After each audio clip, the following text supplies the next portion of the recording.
Arquitectos, un podcast oficial de la Liga.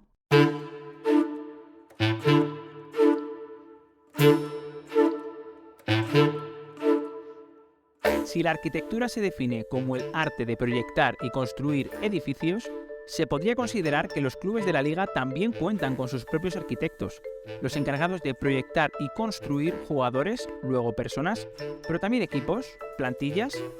Soy Roberto Benito y en Arquitectos vamos a conversar con personas implicadas en la dirección futbolística de los clubes para conocer mejor todo lo que conlleva esta labor. En este episodio recibimos a Domingo Catoira, el director deportivo del Real Valladolid. Quien ya fuera secretario técnico de los pucelanos asume ahora la dirección de su área deportiva. Profundizamos en ello. Muy buenas, Domingo, ¿qué tal? Gracias por pasarte por Arquitectos, ¿cómo estás? Hola, muy buenas tardes. Pues muy bien y encantado de compartir este ratito con vosotros.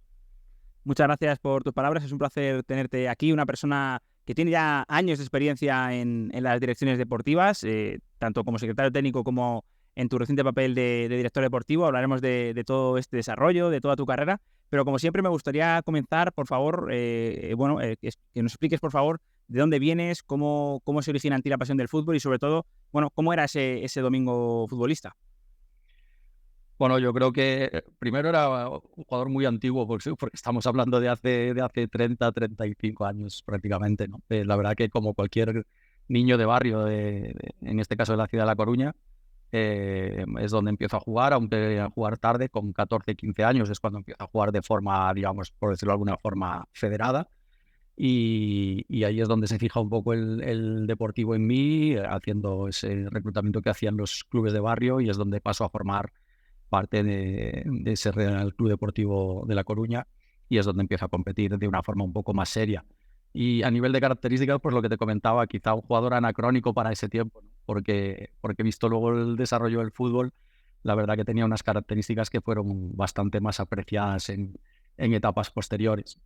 También porque sufrí algo que le pasa a muchos niños, y es ese retroceso, ¿no? En las demarcaciones. Yo empecé jugando como delantero centro, pero como ese maduro precoz que con 14, 15 años ya medía 1,80, pues los entrenadores decidieron que tenía que ser primero medio centro defensivo y luego central, algo que todavía hoy discuto con muchos de los entrenadores en etapas formativas, porque a veces no sabemos, ¿no? qué jugador se ha perdido, qué jugadores se pierden en ese proceso de definición de demarcaciones demasiado tempranas. Y a nivel de características, pues era un central lento, la verdad, era un central corpulento, pero lento. Pero sí que es verdad que tenía una gran intuición y una gran quizás comprensión del juego a nivel defensivo, y esa velocidad mental que te permitía anticiparte en muchos casos a los movimientos de delanteros. Incluso yo pienso a veces que derivado de haber jugado tiempo en esas demarcaciones, que yo creo que te ayuda a comprender otras posiciones en el campo. Y luego, pues cierta técnica que, sin llegar a ser ambidestro, pues manejaba bien las dos piernas, y por eso me permitía tener buena salida de balón y ser también un buen lanzador de situaciones de balón parado. Y con el juego aéreo, pues al final acababa todos los años con una cifra de entre 4 y 6 goles, que era muy apreciada en ese momento. Y yo lo digo siempre, ¿no? Ojalá hubiese quizás nacido más tarde y que cada esas características hubiesen sido más apreciadas. O por otro lado, tampoco supe gestionar mi carrera de otra forma, o no tuve el nivel suficiente. Qué bueno, qué interesante. Sí que, entiendes, claro, desde tu experiencia personal, pues que al final es verdad que el fútbol no ha dejado de avanzar. Hablaremos también de esto, de cómo ha impactado esta evolución a la hora de incorporar fichajes, de realizar las plantillas. Siguiendo por ese domingo que se iniciaba en el fútbol, ¿cómo se gesta tu llegada a la dirección deportiva? ¿Tú eras un futbolista que ya cuando jugabas te fijabas en lo que hacían los entrenadores, en cómo se componían las plantillas? ¿Te veías que podría ser tu camino? Sí, exacto. Al final yo creo que soy de los que hoy se terminan de una forma a lo mejor peyorativa, friki, ¿no? De aquel momento ya coleccionaba pues los diarios escritos, el AS y el Marca, que eran fundamentalmente los diarios deportivos de referencia en ese momento, que además añadían las evaluaciones en formas de picas o de ases, o de evaluaciones de rendimiento después de los partidos, e intentaba, pues a mi manera, ¿no? Seguía todo eso, tenía esa inquietud, me gustaba el conocer las plantillas y los jugadores de todos los equipos a los que me enfrentaba, y sí que tenía mucha inquietud en ese sentido, y tenía, como te comentaba antes, esa capacidad de recepción y de entendimiento del juego como jugador, pero bueno, más tarde y una vez ya en Benidorm, se me presenta esa posibilidad siendo capitán del equipo. El presidente me habla de la posibilidad de pasar directamente a la dirección deportiva y no siendo un jugador mayor, lo hice con 33 para 34 años, pero con esa inquietud que te comento desde siempre y más pensando en que me gustaba más la gestión que la dirección a pie de campo, donde siempre he dicho que me gustaría entrenar quizá niños por esa parte didáctica y educativa que creo que es fundamental. Pues le pedí un año de transición, por decirlo de alguna manera, y ese año de transición fue la temporada 2006 a 2007 en el Benidorm, donde me retiré y donde llevaba 4 años como jugador y capitán. Y pasé directamente, cogí ese tren en marcha, entendiendo también que era dar un paso en otra fase de la vida, que uno tiene que tomar decisiones, aunque fuera de una forma quizás temprana, pero entendiendo que podía haber un recorrido y que había un campo para trabajar en ese ámbito y me decidí y pasé directamente a la dirección deportiva del Benidorm, de mi equipo. ¿Y qué recuerdas de ese domingo, el primer año que tuviste que lidiar con todo lo que conlleva la dirección deportiva? Pues bueno, básicamente un mundo totalmente diferente, ¿no? Realmente ahí te das cuenta cuando el día después, ¿no? Que como jugador, da igual la categoría en la que sea, vives en una cierta burbuja, ¿no? Que es aquella a la que te somete el ritmo diario de entrenamientos y de partidos, poco más, no tienes excesivo tiempo para mucho más, quizás para disfrutar algo con la familia y formarte si tienes inquietudes. Y el día posterior, pues una auténtica locura, y más de segunda B de aquella época, donde no había medios materiales ni humanos, por supuesto, y donde terminas siendo un hombre orquesta. Pues desde evidentemente hacer una planificación nueva que consistió en hacer una plantilla absolutamente nueva de cero, partiendo de cero, a tener que realizar contratos, a tener que realizar nóminas, como recuerdo en ese momento, y a la vez tener que planificar, buscar entrenador y intentar gestionar o formar un equipo competitivo para los objetivos que se marcaban en ese momento. Realmente fue, repito, intensa por lo que te comento y gratificante porque me tocó vivir grandes momentos los 3 años que hice de dirección deportiva en el Benidorm, a pesar de que no conseguimos ningún ascenso. El primer año sí que hicimos playoff de ascenso a segunda división con Luis García Plaza, y el segundo año sí hicimos 16avos de Copa del Rey contra el Barcelona, contra el todopoderoso Barcelona de Guardiola, con Paco López como entrenador, y el tercer año, que al menos yo a nivel de fútbol, que es del que más orgulloso me siento, con Rubi como entrenador, que pudimos hacer un gran fútbol, pero bueno, finalmente nos quedamos quintos a las puertas de un playoff.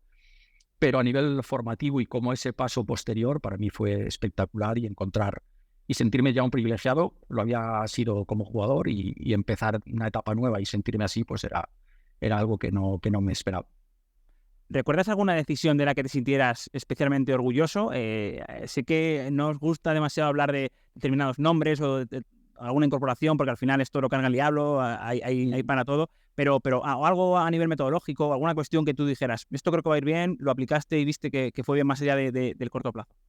Bueno, no sé si fue una situación que luego se ha repetido en mi carrera, no de forma buscada realmente, pero fue el primer año, repito, el hacer una plantilla de cero, el conformar una plantilla con gente que habían sido mis compañeros y a los que tuve que decir que no podían seguir, fichar un primer entrenador, algo a lo que no estás acostumbrado y para lo que nadie te prepara. En ese caso elegí a Luis García Plaza, y ver que ese trabajo a la velocidad contrarreloj pues da luego resultados cuando a final de temporada eres capaz de conseguir, repito, una clasificación para Segunda División A, en un playoff que recuerdo que competimos contra el Rayo Vallecano, y que enfrente como director deportivo, siempre lo comentamos, estaba Felipe Miñambres, y que ahora cuando te reúnes pues te acuerdas de esas que ahora son anécdotas, pero que en ese momento era parte de nuestra vida, y sí me siento orgulloso en ese sentido.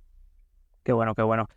Siguiendo con lo que ha sido tu carrera, llegó a partir de la oportunidad de Valencia, que entiendo que, claro, tuvo que ser algo muy importante en tu carrera, porque al final era un equipo que actualmente es de primer nivel, pero en ese momento estaba todavía, yo creo que, luchando por cuestiones un poquito más ambiciosas incluso. ¿Cómo lo recuerdas? ¿Cómo se gestó? ¿Qué nos puedes comentar de todo esto?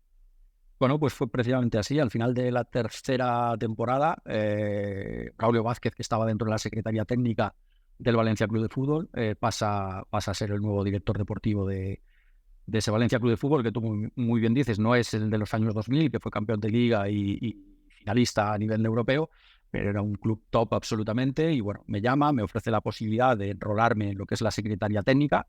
Estamos hablando de hace, bueno, año 2009 aproximadamente, ya son años y las secretarías técnicas no estaban tan desarrolladas ni tenían nada que ver con lo que son ahora, que son auténticas, ¿no? Auténticos departamentos de investigación y de seguimiento a lo grande y vamos, no tuve, como tú bien has comentado, no podía dudar, ¿no? Al final era dar un paso más en este camino que yo había escogido, por una parte porque podía ver el mejor fútbol del mundo, podía analizar y seguir a los mejores jugadores del mundo en ese momento, en competiciones europeas, y además participar en la toma de decisiones pues de forma directa, ¿no? Porque al final era, como te comento, era un departamento donde éramos, si no recuerdo mal, 4 personas nada más, y te permitía pues participar de forma directa en la toma de decisiones y en la planificación integral de la primera plantilla de un club de ese nivel, algo que era en ese momento algo irrechazable y por supuesto un sueño para mí.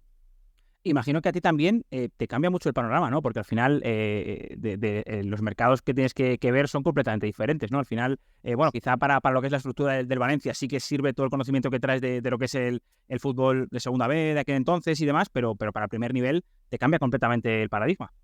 Sí, absolutamente. Hombre, el contexto sí que te pueden servir parte de los procesos, pero nada que ver digamos, el escenario que tienes que ver, ¿no? Tienes que entender o intentar entender cuanto antes el nivel del club en que estás y el nivel de jugadores que necesitas no solo para mantener ese nivel competitivo, sino para conseguir incluso cotas mayores. Más allá de eso, y en ese momento el Valencia ya empezaba a tener ciertas dificultades económicas y tenía también que conseguir jugadores o plusvalías en jugadores, algo que ahora mismo quiere hacer todo el mundo, pues en ese momento no eran tantos los clubes que lo hacían y nosotros la verdad que los tres, el primer periodo de 3 años, la verdad que conseguimos trabajar en paralelo, digamos, esas plusvalías con jugadores que llegaban en muchos casos libres. Me acuerdo de Jeremy Mathieu, de Guardado, de Feguli, uno de los primeros traspasos de Dani Parejo, y luego a la vez conseguir objetivos deportivos de la mano de Unai, que estaba casi empezando su etapa como entrenador. Y recuerdo que fueron varias clasificaciones para Champions que permitieron seguir siendo competitivo al Valencia en ese momento. Y recuerdo además deshaciéndose de jugadores muy importantes en aquel momento como eran los Bata, los Silva, los Villa, que que no era nada fácil hacer, digamos, equilibrar esas salidas con mantener la competitividad deportiva. Y recuerdo aquel Valencia fantásticamente. ¿Qué recuerdas de aquel primer Unai Emery? Había pasado, por supuesto, por Lorca, por Almería, pero bueno, sí. Está en su carrera. Correcto.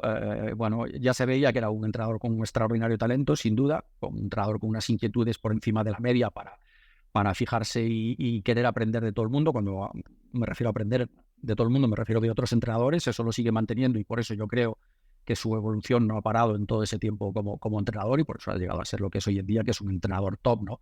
Pero sí que en principio, parecía que podía chocar, entre comillas, ese primer Unai atrevido en ese Valencia, que siempre ha sido más un equipo admirado por lo rocoso, ¿no? Esa frase que tanto define al Valencia de ese momento, bronco y copero. Y él ya era un entrenador que apostaba pues por las salidas de atrás, por mucho riesgo, por lo que él llamaba tener personalidad para jugar desde el portero, con Diego Alves. Y no era fácil conjugar esas dos cosas, porque creo que una de las cosas más importantes en cualquier dirección deportiva y en cualquier entrenador, entre comillas, es respetar esa historia, ¿no? Esa cultura que está ahí, a veces está escondida, pero que hay que recuperarla si quieres que los proyectos vayan bien y dependiendo, repito, de esa cultura y de esa historia que tenga cada club. Qué bueno. Has dicho que Braulio fue parte fundamental, ¿no? de la llegada a Valencia, de tu llegada a Valencia, que al final fue una persona de las que apostó por ti. Además, has seguido manteniendo otras experiencias profesionales con Braulio, ahora hablaremos de ello, pero ¿qué ha representado para ti la figura de Braulio? Imagino que alguien muy importante. ¿Qué has aprendido de él? Cuéntanos lo que te apetece en ese sentido. Bueno, primero que somos amigos, es decir, en esa etapa de club de barrio llegamos a jugar juntos y a los dos nos fichó el Deportivo, a él antes que a mí, en esa primera pregunta a la que te he contestado, y casi con una relación emocional porque su padre fue el que consiguió que yo soy nacido en Francia, y fue el que consiguió que pudiera tener documentación para jugar en España, porque en aquella época no era sencillo si no tenías la doble nacionalidad, de manera que nuestra relación viene, como ves, desde muy lejos. Y luego, evidentemente, seguimos manteniendo esa relación, faltaría más, y fue también la persona que me dio esa primera llamada desde el Valencia. Luego coincidimos en Valladolid. Por supuesto, seguimos manteniendo la relación. Y en ese sentido, y a nivel profesional, bueno, yo creo que su bagaje y su carrera está ahí, ¿no? Si hay características que definen a los mejores directores deportivos, tampoco hay tantos en primera división. Creo que hay 3 o 4 que realmente los podemos considerar como mejores, porque buenos hay muchos, quizá no con tanto reconocimiento mediático, pero sí seguramente con una gran capacidad de trabajo. Pero es su intuición, ¿no? Su capacidad para adelantarse en muchas situaciones de mercado. Y como se demostró en esa primera etapa en Valencia, por un lado, ajustarse a lo que pedía el club y a lo que necesitaba y conseguir muy buenos resultados, tanto a nivel de contratación de jugadores como resultados colectivos. Y ahora en esta etapa en Osasuna, donde creo que es uno de los exponentes de cómo hacer crecer un club sin perder la esencia, siendo cada año más competitivo y siendo cada año más y mejor club. Ha dejado, la verdad, que momentos creo que muy bueno, yo creo que muy interesantes en rueda de prensa, ¿no? Comunicando de objetivos del club, también avisando, por ejemplo, que esta temporada sería complicada y que quizá habría que nivelar. Bueno, creo que la verdad que estoy muy de acuerdo con lo que comenta Domingo, de que al final es uno de los referentes, sin ninguna duda. Os llega la oferta de iros juntos a Valladolid, a Pucela, donde tú estás actualmente y donde obviamente acabaremos. Pero ¿qué recuerdas de aquel primer periplo? ¿Cómo tomasteis la decisión? Al final, bueno, imagino que pasabais de Valencia a Valladolid. ¿Qué recuerdas? Pues, a ver, perfectamente, pero no llegamos juntos. El recuerdo que hace su primera salida en torno a mitad de noviembre, en plena temporada del Valencia, es cuando él se desvincula del Valencia. Yo continúo. En ese momento el Valencia me da continuidad en el club y él se une al Real Valladolid pues con tiempo, recuerdo que en febrero, marzo quizás, para tener ese periodo, creo, tan necesario en las direcciones deportivas, ¿no? De análisis desde dentro y poder preparar el siguiente proyecto. Y cuando llega julio es precisamente en medio de la venta del Valencia Club de Fútbol, cuando yo decido no continuar en el Valencia Club de Fútbol. Él me llama si puedo unirme con él. Y ante esa inestabilidad existente precisamente en ese momento en el Valencia Club de Fútbol, porque era el periodo de venta, decido que sí. Y bueno, lo que en principio iba a ser un proyecto en Valladolid de consolidación en primera y de crecimiento, pues la verdad que cambia del día para la noche, porque en esa temporada el Valladolid desciende en la última jornada de segunda división. Y de lo que pasa de ser lo que te comentaba, ¿no? Un proyecto de búsqueda de consolidación y crecimiento, pasa a ser un proyecto de urgencias en segunda división, donde además en ese momento tenía mucho impacto, lo recuerdo perfectamente, las ayudas al descenso, y tenías casi que volver de forma inmediata en las 2 primeras temporadas, porque si no era complejo, si no empezaba a hacer efecto lo que comentábamos del fair play, y si no era complejo luego volver a ascender a primera división. Casualmente, fíjate que el club terminó ascendiendo en la 4ª temporada, cuando yo ya había vuelto a Valencia y Braulio y Cata ya estaban en Pamplona. Es decir, estamos hablando de que termina ascendiendo la 17-18. Y a nivel de los 3 años que llegamos a estar, yo no los llegué a cumplir, repito, porque recibí la llamada para retornar al Valencia Club de Fútbol. El primer año se hizo playoff y realmente lo perdimos con Las Palmas sin llegar a perder un partido, lo recuerdo perfectamente, por aquel valor doble de goles en campo contrario. Y además jugando un muy buen fútbol en muchas etapas con Rubi de entrenador, donde volví a coincidir en ese primer año en Valladolid. Y fue una pena, porque realmente ese año, además repito, de conseguir clasificarnos para playoff a segunda contra un todopoderoso Betis, donde estaba Rubén Castro y Molina, que había sido compañero mío además como jugador, y que se salieron en la tabla, y el otro ascendido directo creo que fue el Sporting de los Guajes con Abelardo. La verdad que, quitando ese primer año, el segundo año empezó Gaizka Garitano y realmente fue cesado, si no recuerdo mal, la jornada 8 o 9, y fuimos de error en error y fue una temporada para olvidar. Y la tercera con Paco Herrera, un mítico del fútbol, donde otra vez tuvimos tiempo de planificar y de hacer una buena plantilla, pero siendo injusto quizás, lo más notable de esos 3 años, que repito, no llegué a cumplir, quizá es la cantidad de buenos jugadores que llegamos a contratar, pero quizás nunca fuimos, salvo el primer año, capaces de construir un gran equipo, ¿no? Sí que pasaron grandes jugadores, pues desde, no sé, Javi Varas, Moyano, Javi Chica, Álvaro Rubio, que vivía siendo nuestro entrenador en el segundo equipo, Óscar, la segunda temporada llegó Kepa Rizabalaga, llegó Mario Hermoso, Juan Villar, jugadores como Bruno Varela, que fue portero del Benfica en la tercera temporada, Raúl de Tomás, José Arnaiz, Jaime Mata, jugadores que luego han tenido, y me olvido a otros muchos, Roger Martí, el primer año, cuya lesión de cruzado nos hizo muchísimo daño porque llegó para jugar el último partido de playoff, única y exclusivamente, y ahí se nos escaparon quizás entre 15 y 20 goles que podrían haber sido el ascenso perfectamente. Pero un poco como resumen, y siendo quizás un tanto injusto, ¿no? Que con ese elenco de jugadores que fuimos capaces de ir incluyendo año tras año no fuéramos capaces de conseguir el objetivo del ascenso. Me surge a raíz de tu comentario de domingo, que te agradezco mucho esta explicación, este repaso tan amplio. ¿Cómo entonces se construye? Has dicho que quizás tenéis grandes jugadores, pero que faltó hacer un equipo. ¿Qué variables hay que incluir más allá del talento para conseguir un buen equipo? Bueno, es que hoy en día, y más yo creo que con el vuelco y cómo ha cambiado la sociedad, ¿no? Muchos de estos jugadores que yo te estoy comentando, no digo que fueran malas personas, ni mucho menos, no se trata de eso, pero al final es desde el inicio de partida, ¿no? Desde la pretemporada con un gran entrenador, que lo eran todos en ese caso los que te estoy comentando, pero terminar generando una identidad de club, ¿no? Terminar generando también una familia, ese compromiso diario, no solo con los colores y ni tan siquiera con el escudo del club, que eso tiene que estar ahí, por supuesto, pero sí el generar un objetivo común y el hacer a todos partícipes y que todos sean conscientes de que persiguen un objetivo común. Eso a veces no es sencillo porque muchas veces hay jugadores en propiedad, otros que son cedidos y cómo los haces partícipes, ¿no? de ese objetivo común, y por eso es tan importante, yo creo, generar una cultura de trabajo y una identidad propia del club que sea la que arrope, ¿no? La que reciba a todos esos jugadores, incluso un núcleo duro de jugadores que sean los que tengan la responsabilidad de que cuando llegan todos esos jugadores nuevos, hacerlos partícipes y conocedores de cuál es, qué se exige, qué se pide y qué se da cuando uno llega a un club. En ese sentido, imagino que es clave el hecho de dentro de las posibilidades, el conocer las diferentes personalidades que tiene cada jugador, ¿no? Quién acepta mejor el liderazgo, quién no, quién puede ser un líder, quién puede estar cuando no está jugando. Imagino que por ahí también va parte del objetivo, y que es muy difícil, claro, se dice pronto, pero hay que conseguirlo. Sin duda. Y sobre todo porque eso son lo que llamo equilibrios de vestuario, que a veces generan pues que cuando un vestuario está equilibrado por las diferentes mentalidades, como tú acabas de de comentar, consigues que, como una frase también simplista, que menos sea más a veces, ¿no? Es que esa unión genere que todos esos jugadores vayan a una, y como digo yo, ¿no?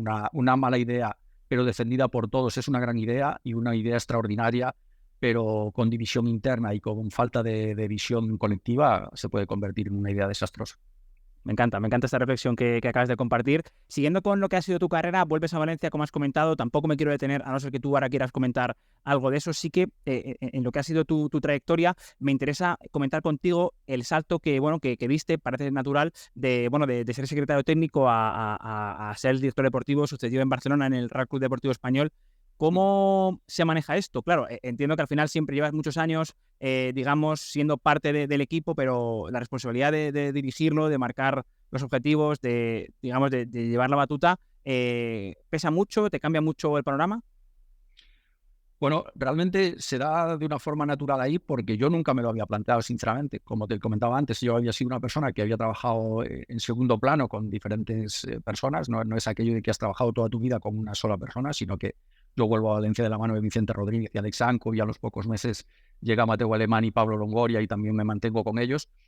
Y realmente mi aval fundamental para poder conseguir eso, yo creo que ha sido el ser capaz de adaptarme desde un segundo plano a ellos, a todo lo que me pedían y se exigía de mí, y por otro lado el encontrar en ellos la receptividad para poder participar de todo ese tipo de toma de decisiones, que es lo que a mí siempre me ha llamado la atención, no ser un simple scout, que también lo sería porque es algo que me enamora, y todavía lo sigo haciendo hoy día cuando voy a ver fútbol formativo. Y en Barcelona un poco pasa eso. Me desvinculo la segunda vez del Valencia, y ya en plena pandemia, quedando 6-7 jornadas de la temporada 19-20, recibo la llamada de Rufete y me explica un poco que la idea es mantener el proyecto y volver inmediatamente a Primera División, y eso me permitía pues otra vez intentar devolver a un club histórico, por un lado a Primera División, y luego poder desarrollar una dirección deportiva, no porque era él, sino la Secretaría Técnica, el departamento en sí mismo. Con mi idea, en eso me daba total libertad, y además había ya un proyecto global que incluía la gestión del fútbol élite formativo, por decirlo de alguna forma, que a mí también siempre me ha llamado la atención, porque creo que son indivisibles, Podrá haber más o menos relación, pero creo que deben ser indivisibles en los clubes. Y lo separo en 2 etapas, ¿no? Los 2 primeros años como secretario técnico, donde creo que evidentemente cumplimos con lo que se pedía, que era ascender de forma inmediata. Para eso, se construyó un equipo manteniendo a los mejores de primera división, encontrando un entrenador después de hacer un análisis de lo que requería la liga, que fue Vicente Moreno, que cumplió las expectativas. Una segunda temporada que se buscaba la consolidación, una permanencia más o menos holgada, que también se consiguió, porque hicimos una primera vuelta extraordinaria con 26 puntos. Es verdad que la segunda fuimos el peor equipo de la liga en la segunda vuelta, y eso generó que el final de liga, por decirlo de alguna forma, en cuanto a fútbol y resultados, la propiedad decidiera acabar ese proyecto antes de tiempo, por decirlo de alguna forma, y darme a mí, digamos, la dirección deportiva. Y yo, sinceramente, con un análisis de dos temporadas ya en el club y con el bagaje que te da conocer el club por dentro, pues opté, sinceramente, por una catarsis total. Por eso te digo que ese punto rupturista, como ya me pasó mi primera etapa en Benidorm, pues lo hice también ese año en el Español, entendiendo que teníamos que rebuscar en la historia del club para entender cuál era el tipo de relación entre equipo y afición, qué necesitaba esa afición para encontrar esa armonía que permitiera ayudar, que permitiera a todos ir encaminados a un mismo objetivo, ¿no? Incluso modificar la cultura de trabajo en el día a día, y dentro de ese análisis la decisión de firmar a Diego Martínez, que venía de hacer un trabajo excepcional en Granada. Si nos atenemos a los resultados, el descenso a segunda división, pues evidentemente lo puedo catalogar, y lo he dicho en algún momento, como fracaso personal. Pero no lo digo como algo peyorativo, utilizando esa palabra como algo peyorativo, sino como algo enriquecedor para mí de cara a afrontar nuevas experiencias profesionales. Lo que pasa es que es verdad que en fútbol, y más concretamente a las direcciones deportivas, como te comentaba antes, se las valora única y exclusivamente por los resultados. Pero estoy seguro que hay muchos profesionales que están haciendo grandes trabajos de planificación, de ordenación de clubes, de generar identidad dentro de esos clubes, que no obteniendo resultado, pues no ven ese reconocimiento mediático ni tan siquiera profesional. El ser el que toma las decisiones, bueno, yo considero que el único que cambia, o lo que cambia fundamentalmente, es la responsabilidad y la exposición, ¿no? Al final estás en un segundo plano, hay un trabajo de equipo siempre, hoy también lo tenemos aquí en el Real Valladolid. Incluso puedes llegar a delegar, ¿no? Y debes llegar a delegar trabajo, porque el trabajo de gestión del día a día hoy en el fútbol de élite es tan grande que el director deportivo hace muchas funciones que antes no hacía, y ha dejado de hacer funciones que antes sí que hacía y que hoy por tiempo no las puede hacer. Pero lo que no puedes delegar en ningún caso es la toma de decisión final, y la responsabilidad y los efectos de esa toma de decisión, ¿no? Para bien y para mal. Estás expuesto en primera persona al juicio público, y muchas veces, como te decía, no en base a la toma de decisión ni a los procesos de análisis que has seguido para esa toma de decisión, que quizás si se pudieran explicar, muchas veces serían mucho mejor comprendidas, sino única y exclusivamente a un resultado. Y la línea entre ganar y perder, y la línea del resultado, es una línea muy fina que hoy te puede caer hacia tu lado y mañana no. ¿Y cómo de difícil, Domingo? Es una doble pregunta la que te quiero hacer. ¿Cómo de difícil es reconducir una situación cuando la temporada no empieza bien? Y además no empieza bien, digamos, por errores que, si todos los que nos están escuchando recuerdan cómo fue la temporada del Real Club Deportivo Español en esta última temporada de la élite, bueno, al final eran cuestiones que en los últimos minutos iban puntos, que parecía que, bueno, eran cuestiones que no sucedían normalmente en los partidos, que parecía que os caían todos a vosotros. Hay un momento donde es complicado dar vuelta a la dinámica. ¿Cómo se vive desde dentro? Bueno, no es sencillo, porque desde dentro, y cualquiera que lo haya vivido sabe que es frustrante, sobre todo cuando ves que ese tipo de errores o de circunstancias adversas se centran o pasan todas en muy poco tiempo y siempre hacia el mismo lado, ¿no? Todos estamos acostumbrados a vivir dinámicas positivas y dinámicas negativas, e intentamos que las positivas se alarguen lo más posible y las negativas todo lo contrario, pero realmente daba la sensación de que cada jornada era una piedra más en el camino, y una piedra más, o un obstáculo más grande que superar, y no es fácil, si bien, bueno, pues mostrando, pues por un lado, resiliencia para ser capaz de superar esas adversidades. Si has construido una gran familia dentro del vestuario, una gran cultura de club, como te comentaba antes, creo que es más sencillo, porque nadie se baja en esos momentos y necesitas de todos, no te puedes dejar a nadie en el camino para intentar dar vuelta a esas situaciones. Y realmente yo creo que se dieron vuelta, porque al final llegas al final de la primera vuelta con una puntuación de 20 puntos que quiere decir que estás en el proceso o en ese punto de poder conseguir el objetivo final, pero realmente cuando luego llega el mercado de enero y teóricamente llegan mejores jugadores, no eres tampoco capaz de darle vuelta a esa situación a nivel deportivo. Y si a eso añadimos, bueno, el final de liga con determinadas circunstancias en los partidos y que nunca, al menos yo jamás he hecho referencia a eso, pues es complejo, pero al final, como te comentaba antes, ¿no? Si has creado una buena identidad, si has creado una buena cultura de trabajo dentro del vestuario, creo que es más sencillo, porque es la responsable de soportar esos envites del azar a veces. Dejamos atrás ya tu etapa en Barcelona y nos centramos en tu actual club, en el Real Valladolid. ¿Cómo se presenta esta oportunidad?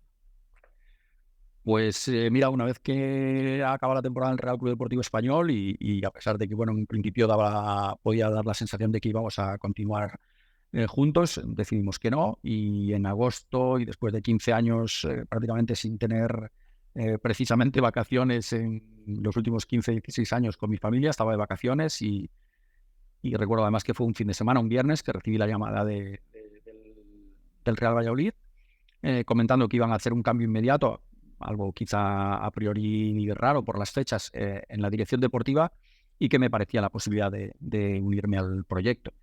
Me explicaron un poco el histórico desde la llegada de lo que es la propiedad aquí a Valladolid. Muchas de las situaciones me sonaban porque eran similares a las vividas en mi última etapa. Pues lo mismo, querer ascender, consolidar un proyecto, generar un club autosuficiente, generar una identidad de club, un proyecto que fuera ligado también a esa aceleración de procesos en fútbol base, y realmente tampoco pregunté mucho más. Me subí al tren en marcha sin pensarlo mucho y sin poder analizar muchas más cosas tampoco hasta estar dentro, ¿no? Cuando uno es un apasionado y un privilegiado de esto, pues a veces no necesitas pensar, te subes y ya está. ¿Cómo de difícil fue el verano, Domingo? Has comentado que al final, bueno, con tiempo todo se puede trabajar mejor, se puede planificar mejor. Llegaste en medio de agosto, con el club ya tenía algunas altas hechas de la anterior dirección deportiva, pero quedaban salidas por hacer, quedaba mucho trabajo por hacer.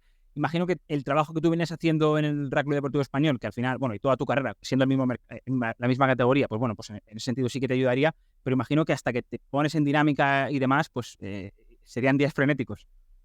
Sí, absolutamente. Días sin fin, de hecho, como lo suelen ser últimamente por la evolución de los mercados, los veranos, ¿no? Con un principio de verano muy, muy tranquilo y casi que te puedes ir de vacaciones, aunque no debes, y un final absolutamente frenético.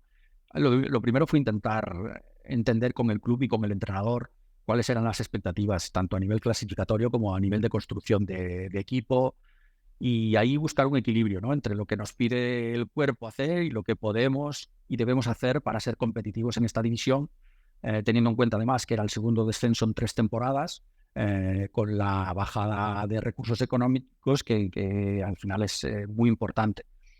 Nos gusta o no, el mercado en ese sentido cada vez es más reactivo que proactivo, derivado del fair play financiero, salvo en equipos que estén muy consolidados o en una división o en la otra, ¿no?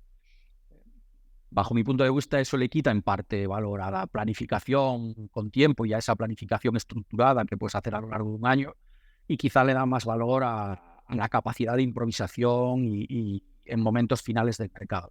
En este sentido, además, había jugadores con cláusulas de manera unilateral que por descenso podían salir, y eso, quieras que no, te genera un punto más de incertidumbre, algo que es de los peores enemigos en lo que a formación de plantilla o a afrontar cualquier reto debemos de tener. Has destacado, Domingo, y me llama la atención el hecho de que has puesto en valor esa capacidad reactiva, ¿no? De en un momento dado tomar una decisión rápido. Es porque, y entiendo que te sucede a ti y a todos los directores deportivos, que es una cuestión que atañe a todos los clubes. Hay movimientos que uno no espera que pueda hacer 2 semanas antes y se le presentan y tiene que ser capaz de decidir rápido. Y tanto. Por eso yo creo que en ese sentido yo creo que la dirección deportiva y en concreto el mercado ha cambiado mucho. Uno de los factores evidentemente es el fair play, porque limita la capacidad de manejarte con tiempo, por decirlo de alguna forma, ¿no? He hecho al principio de la entrevista mención a que nosotros en Valencia llegamos a firmar jugadores, no voy a decir con qué tiempo de antelación porque creo que es legal, pero jugadores con mucho tiempo de primero porque era un club consolidado en primera división y segundo porque había ese tipo de planificación con tiempo. Hoy día, con las dificultades que te genera el fair play y digamos que estás sometido a esas reglas y que muchas de ellas las vas sabiendo casi a diario cuando llega el verano, pues lo que te comentaba, hay una primera parte del verano que casi no se hacen operaciones y una última parte que suelen ser 7 días, 10 días, e incluso 4 días, 5 días, donde todo se pone en marcha y hay operaciones que evidentemente tú puedes haber hecho un análisis de mercado, que lo tienes que hacer para entender cómo se van a mover los jugadores, cómo se van a mover tus rivales, porque eso creo que te facilita también el saber en qué posición estás. Parece más trading y parece más algo de esto que una planificación pura de una temporada donde tú haces un seguimiento y tienes claro que vas a firmar a aquel jugador, porque aquel jugador tiene esas características y tiene esas características también económicas que tú puedes abarcar. Pero bueno, repito, es adaptarse y también en eso nos tenemos que formar y estar vivos y reactivos con el grupo de trabajo para en esas jornadas poder conseguir también jugadores que a lo mejor en otro momento no puedes acceder a ellos. Que bueno, me gustaría, Domingo, adentrarnos en todo lo que tiene que ver con el scouting, que al final ha sido además tu área de mayor expertise, ¿no? Durante todo tu trayectoria. ¿Cuál es la metodología que tú llevas contigo y que actualmente has instaurado en el Real Valladolid en cuanto a procesos de scouting? ¿Cuántos sois? ¿Qué modelo hacéis? ¿Cuál es el seguimiento? Imagino, no sé si en bruto, en neto. ¿Cómo habéis organizado todo este área? Bueno, en ese sentido, como tú bien dices, es un área de la que yo provengo y a la que yo le doy mucha importancia. En ese sentido, y yo creo que ha evolucionado mucho en estos 15, 20 años, como te comentaba antes, la aparición evidentemente de plataformas de vídeo y plataformas de datos que digamos, te atiborran o te nutren de muchísima información, y el scout en sí mismo creo que también ha variado, ¿no? La propia palabra, ¿no? Scout proviene o si digamos que el significado podría ser observar, ¿no? Y encontrar en algún lugar desconocido, eso hoy en día es absolutamente imposible, porque en cualquier torneo de chicos de 7, 8, 10 años encuentras ojeadores de clubes, y creo que tiene más que ver con generar unos procesos acordes a cada club, ¿no? Y eso pasa por entender el nivel y la capacidad económica del club en el que estás, tenerlo muy claro, qué nichos de mercado son acordes, para no estar perdiendo el tiempo en lugares de búsqueda que no vas a poder afrontar, obtener la información, como tú mismo has dicho, en bruto, luego ser capaz de extraer el conocimiento, que para mí no es lo mismo, de esa información en bruto, e incluso por parte de nuestros observadores tener la capacidad de proyectar qué van a ser esos jugadores en nuestro equipo, ¿no? Y por último, no tanto por último, sino en ese proceso intermedio, tener la necesidad. Muchas veces tú sigues a un jugador y no lo firmas esta temporada, la firmas la temporada que viene o la otra, porque se encuentran esos caminos, porque tú tienes la necesidad de ese jugador, y ese jugador al que tú llevas observando durante una temporada o dos, en ese momento está en un momento óptimo, por bien o por mal, para tu club. A veces es tener la necesidad, no el momento. Y luego entender si es el momento de anticipar o no, sobre todo cuando no tienes recursos económicos, algo, como te comentaba, cada vez más difícil por las dificultades económicas del fair play. Y ya la última parte, convencimiento, proyección y contratación, ¿no? En cuanto a nosotros, a mí me gusta mucho la palabra concreción. Yo llevo años, o tenido la fortuna o no, de no trabajar nunca con expertos de ligas, por decirlo de alguna forma, ¿no? Algo que se suele hacer en algunos casos, y me gusta más la palabra concreción, partiendo siempre de un plan de necesidades que creo que nos tiene que marcar, entender, como te comentaba antes, muy bien cuáles son nuestros nichos de mercado y dónde están los jugadores por perfil que tienen que venir a Real Valladolid. En eso cabe un análisis también de histórico de fichajes, etcétera, cosas que se pueden hacer. Y como te comentaba, partiendo de un plan de necesidades, si necesitamos un lateral de cara a la temporada que viene, por poner un ejemplo, en función del perfil que hayamos construido, que lo creamos en cada club al que voy, un perfil futbolístico y de edad, pues vemos que laterales están destacando en esos mercados prioritarios que tenemos marcados como de seguimiento, y ver qué situaciones contractuales tienen, si son acordes a lo que nosotros podemos manejar, y a partir de ahí generar un proceso de observación, obviamente vídeo y directo, y luego generar comparativas técnico-tácticas y de datos para obtener al final un ranking que nos facilite la toma de decisión final, ¿no? Que acote la incertidumbre que siempre va a existir en cualquier toma de decisión, pero que sea la menos, y finalmente iniciar la fase final de contacto con jugador y entorno. pero yo lo significo mucho con la palabra concreción y entender muy bien el nivel del club y los nichos de mercado adecuados. Cuando has comentado que no manejas, por incidir un poquito más en esto, Sí. creo que has dicho expertos de ligas o algo así. ¿Quieres decir que la gente, los scouts de Real Valladolid no se centran únicamente cada uno en una liga? Exacto. Porque quizás cada uno puede querer sobrevender lo que ve, sino que los van a... Y porque, bueno, una parte puede ser esa, y dos, porque yo creo mucho en las comparativas por demarcación. Al final, para mí es muy importante que cuando llegas a un club, además de generar un modelo de juego acorde al club y con el entrenador, también dependiendo de la categoría que estás, el Real Valladolid no puede tener el mismo modelo de juego en segunda división, donde va a ser un club dominante, que en primera división. No podemos. Una cosa es lo que yo desearía hacer y otra cosa es lo que puedo y debo hacer para ser competitivo, ¿no?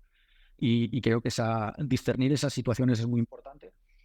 Y luego la parte de no hacerlos expertos de alguna forma en ligas, que yo creo que no hay tantos jugadores si tú eres capaz de acotar muy bien el trabajo en cada liga para ese club. ¿Por qué? Porque va a haber un trabajo previo, repito, de perfil, tanto a nivel cualitativo como a nivel cuantitativo, y también va a haber una parte de perfil de edad que encaje dentro de tu modelo o de la planificación de plantilla de ese año. Entonces, una vez que ordenas ese trabajo, creo que tienes un trabajo más transversal por parte de los observadores y con una capacidad más comparativa cuando tienen que comparar, repito, a un jugador de Francia con un jugador de Portugal y a la vez con un jugador de España, ¿no?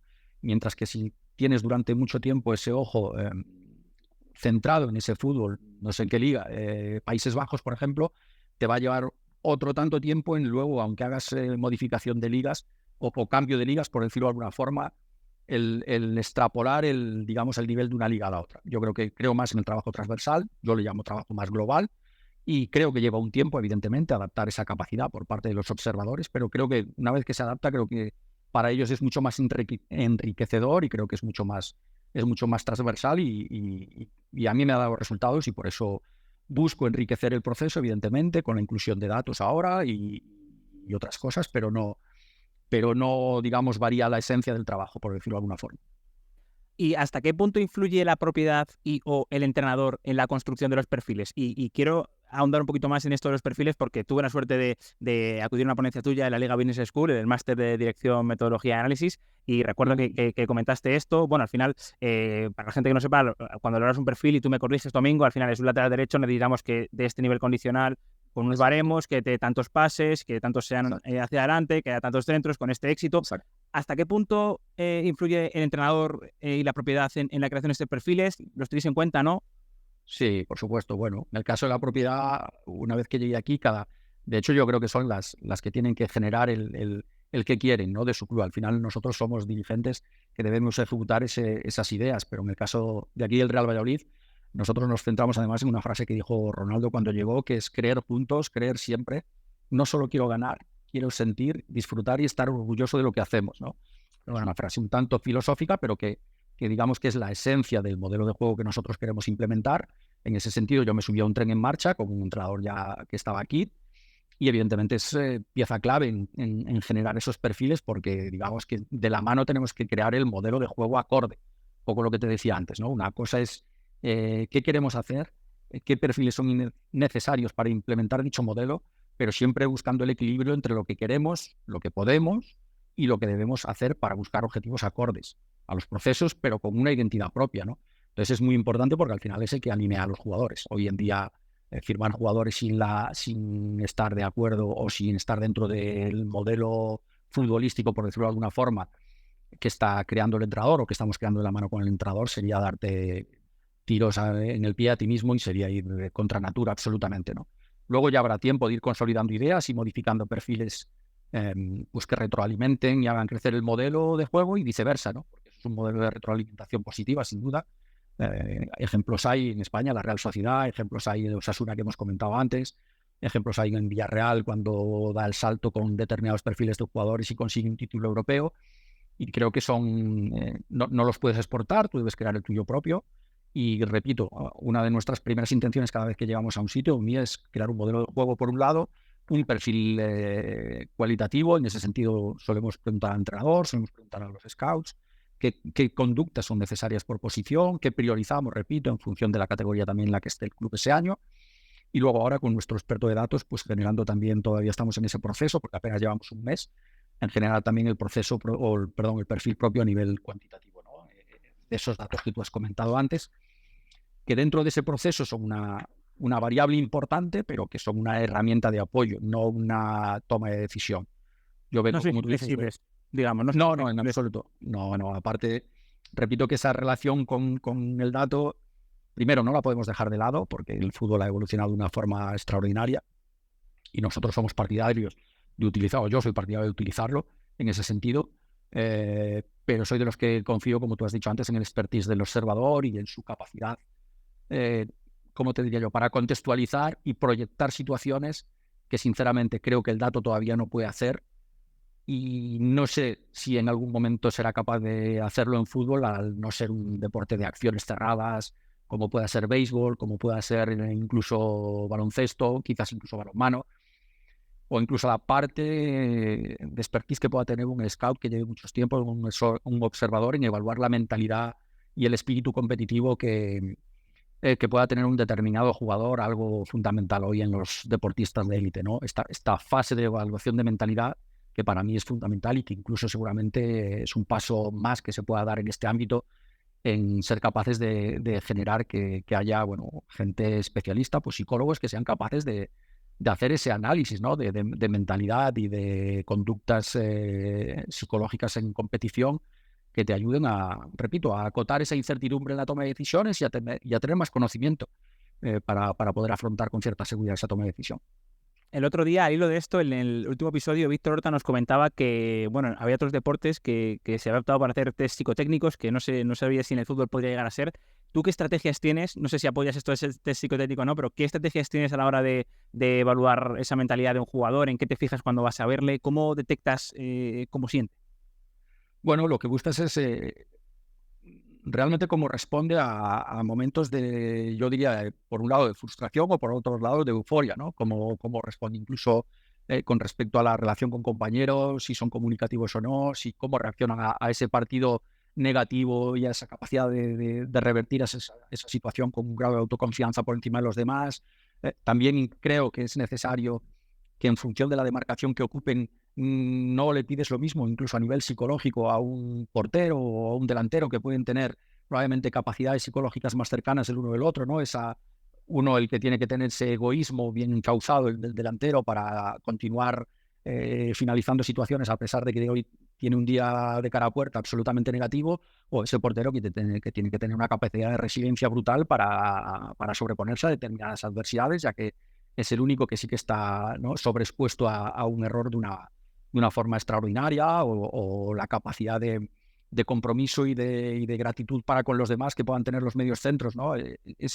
Esa capacidad de ser, de no ser protagonistas o ser protagonistas de otra forma en función de hacer crecer a los que tienen a su alrededor con su trabajo, ¿no? Por eso te digo que ahí hay todavía un campo de investigación y de desarrollo y de trabajar todavía más y convertir pues esta área en un área de conocimiento más, porque al final es el área más importante probablemente del fútbol, ¿no?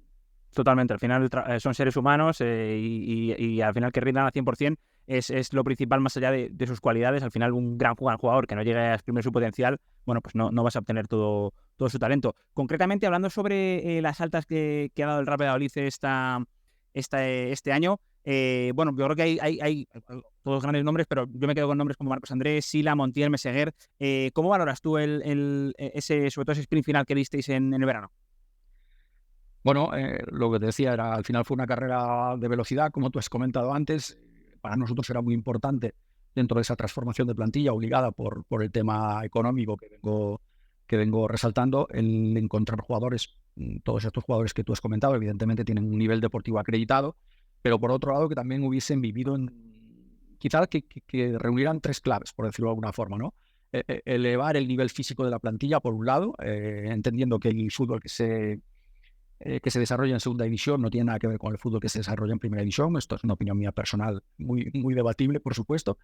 Pero también que hubiera jugadores que ya hubieran convivido, ¿no?, con la exigencia de conseguir un ascenso, porque yo creo que eso es fundamental, lo que comentábamos antes, ¿no? Al final no es lo mismo un jugador que tiene que simplemente estar en un club de media tabla en segunda división que un club que tiene por lo menos la exigencia de pelear un ascenso. Y por último, que tuvieran una gran mentalidad, ¿no?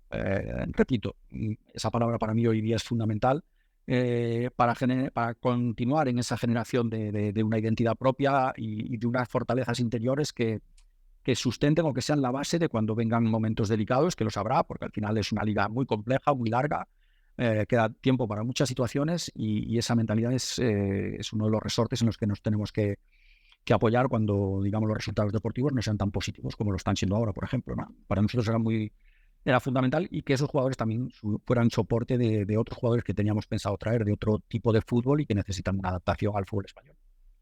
Hablando sobre la Liga Hypermotion 23-24, ya has comentado, y me gustaría que lo desarrollaras un poquito más, este tema del físico que has dejado entrever, pero además que lo complementes, por favor, con que hagas un esbozo de cuál es el contexto competitivo en el que os estáis moviendo, qué esperas, cómo crees que va a ir todo, cuáles van a ser las claves de que estéis arriba. A ver, probablemente sea la más igualada de los últimos años y esto seguramente lo repetirá todo el mundo cada vez que empieza una temporada en segunda división. Pero este año yo creo que quizás vaya a ser la más de los últimos años o a tenor de lo que está pasando en este primer tercio un poquito más. Yo creo que todos teníamos y tenemos en mente que hay un claro favorito al ascenso directo, que es el Real Club Deportivo Español, y que a partir de ahí, bueno, visto los partidos y los resultados hasta la fecha, hay una lucha encarnizada pues, con muchos equipos. Si no recuerdo mal, esta mañana creo que hay 12 puntos entre el primero y el 12. Esto está llevando a unos partidos extremadamente atractivos, además este año, quizá con más goles que otras temporadas y con resultados que aparentemente pues no esperas, pero que una vez que acaba la jornada y has visto los partidos, viendo el nivel de los equipos que se están enfrentando, pues no es tan extraño, ¿no? No dejan de ser sorpresas, por decirlo de alguna forma, o como deja de ser sorpresa si tú ves la trayectoria que está llevando el Club Deportivo de Leganés, por lo que está primero y en las bases que se sustenta y que sustenta sus resultados, pues quizás no sea tanta sorpresa. Por eso te digo que creo que es fundamental cuando vengan esos momentos delicados de rachas, porque en una liga tan larga se tienen, porque creo que el jugador en segunda división quizá tenga más dificultades para mantener esos periodos largos de alta exigencia, y eso creo que se refleja luego en el fútbol y en los resultados, pues tener esa capacidad de soportar, ¿no? Y de ahí la búsqueda también de estos jugadores referentes que has comentado antes, como otros muchos, para que cuando se den esas situaciones ser capaz de resolverlas cuanto antes y volver a pasar a ese punto de racha positiva que te lleve a estar en la fase final del campeonato optando por el objetivo, que es la pelea por el ascenso. Hablando sobre el gestor del día a día, ¿cómo es Pecholano en el entrenamiento, en esa gestión diaria del equipo? Bueno, tanto él como todo el staff, realmente es un grupo que está extremadamente integrado en la ciudad y en el club, ¿no? Y a nivel diario, bueno, ya lo comenté alguna vez, un entrenador y un staff muy, muy intensos, con una gran capacidad de trabajo y muy preocupados por el detalle. Desde que llegaron tenían como obsesión generar un poco una cultura y una identidad de club.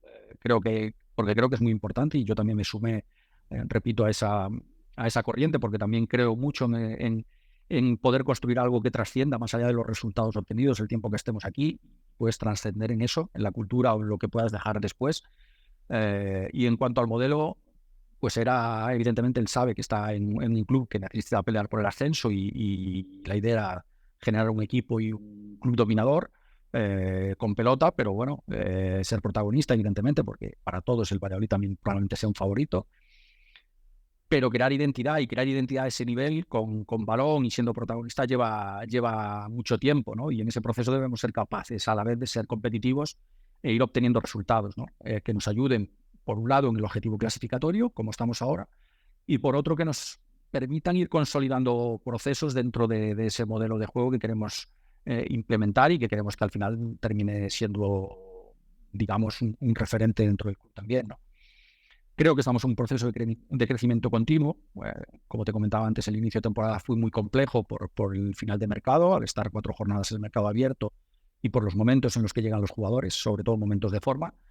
Pero creo que el crecimiento, más allá de rápido o lento, está siendo constante, ¿no? Y está siendo con fuerza, y eso nos permite además entender que tenemos margen de mejora, al menos bajo nuestra opinión, y eso nos añade un punto de positivismo de cara al futuro, ¿no?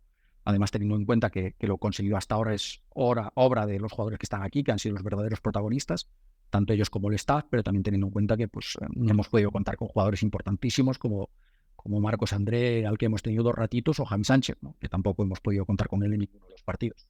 De manera que somos muy, muy optimistas en ese sentido y el día a día es muy, muy gratificante. Se me viene a la cabeza un golazo, creo que hizo en el Tartiere, ¿no? Marcos Sí. André, que al final es un jugador que claramente marca la diferencia en la categoría. Quiero seguir ahora hablando sobre el modelo de juego y cómo se está aplicando, pero como has vuelto a recordar la cuestión de la cultura, Domingo, ¿cuáles son las bases que se pretenden fijar desde la propiedad? Y además creo que el hecho de mantener a Pezzolano a pesar del descenso habla de que se quiere dar continuidad a esa idea, a lo que se está fijando. ¿Cuáles son las bases de la cultura que se está queriendo implantar?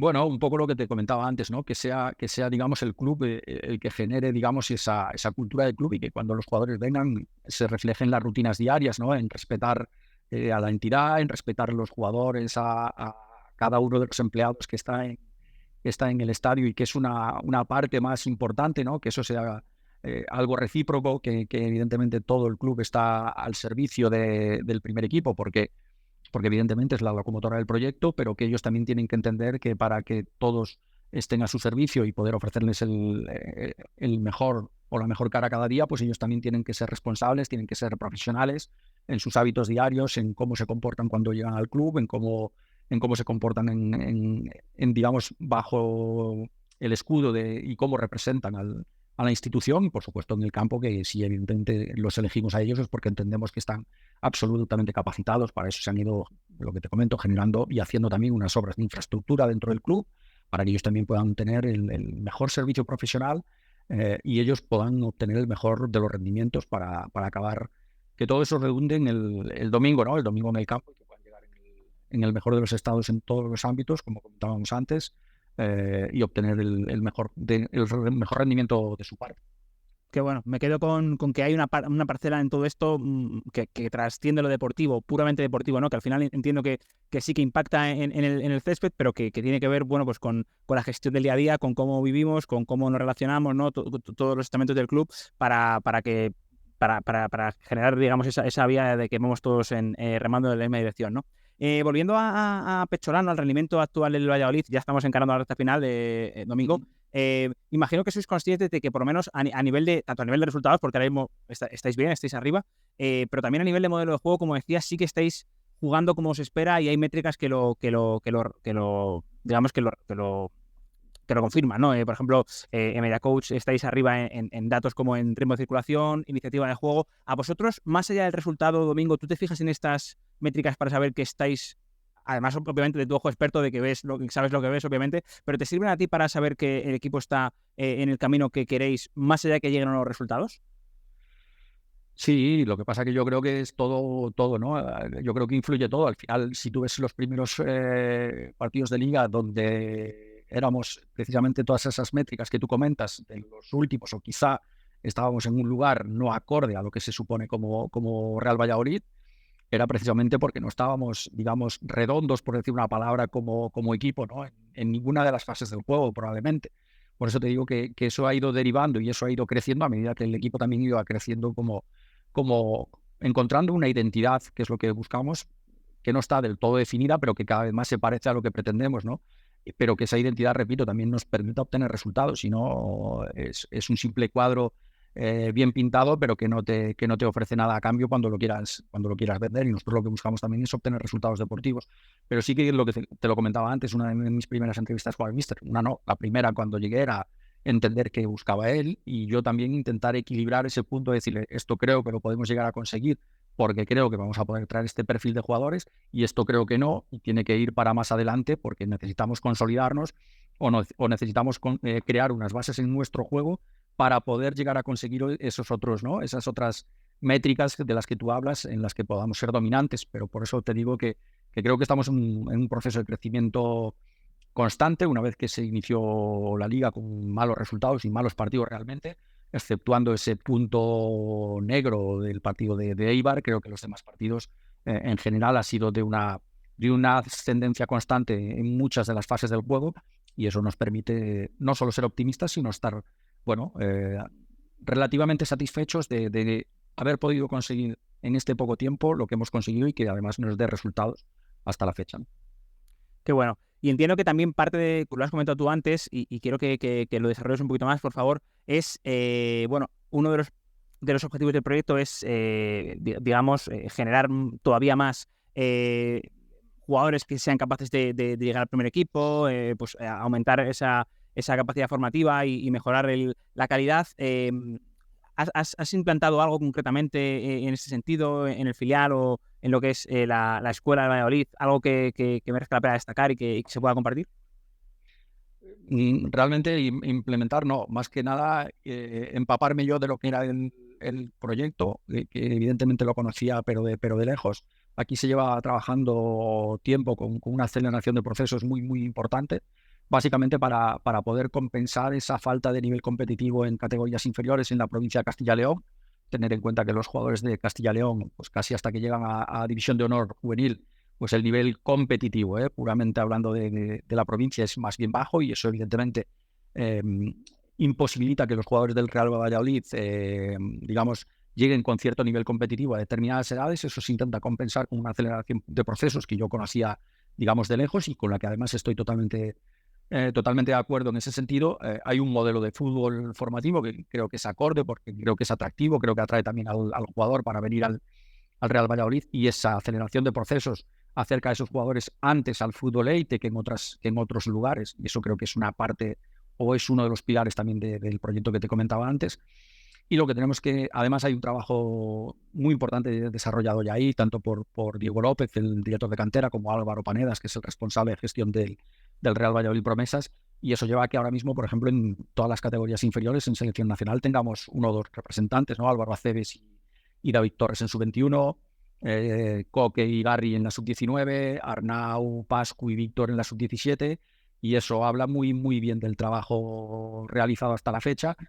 Ahora es obligación nuestra desde la dirección deportiva y dándole sentido a ese proyecto el encontrar un fin a esos jugadores, ¿no? Obviamente ojalá pueda ser que todos acaben formando parte de la primera plantilla, y si no es así, que previo paso por primera plantilla pueda generar plusvalías, como fue el caso de Fresneda este verano, y que no nos engañemos, no podemos obviar esa otra parte mercantilista del fútbol y tan necesaria para poder seguir reconstruyéndote, ¿no? En ese sentido estoy absolutamente alineado con esa parte del proyecto, y además que me siento muy identificado con todo eso, y creo que es muy positivo para el club. ¿Qué medidas se toman para acelerar los procesos?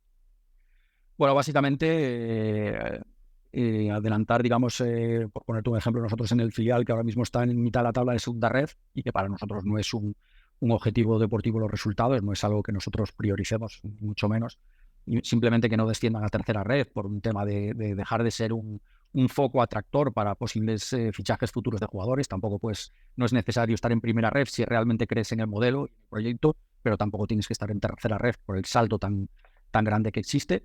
Pero nosotros tenemos jugadores del año 2006 de forma habitual jugando en el filial, o incluso ha debutado Arnu 2007 y de hecho ya ha conseguido un gol, o jugadores de primer año jugando en División de Honor y algunos entrenando incluso con primer equipo, ¿no?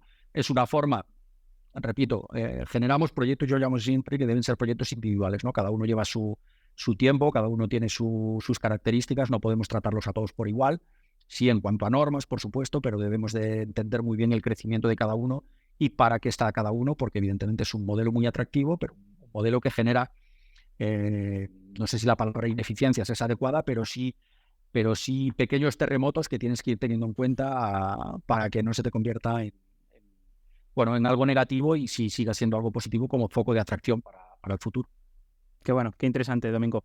Estamos llegando ya ahora sí al final de la entrevista. Vamos con las dos preguntas con las que cerramos con todos los invitados.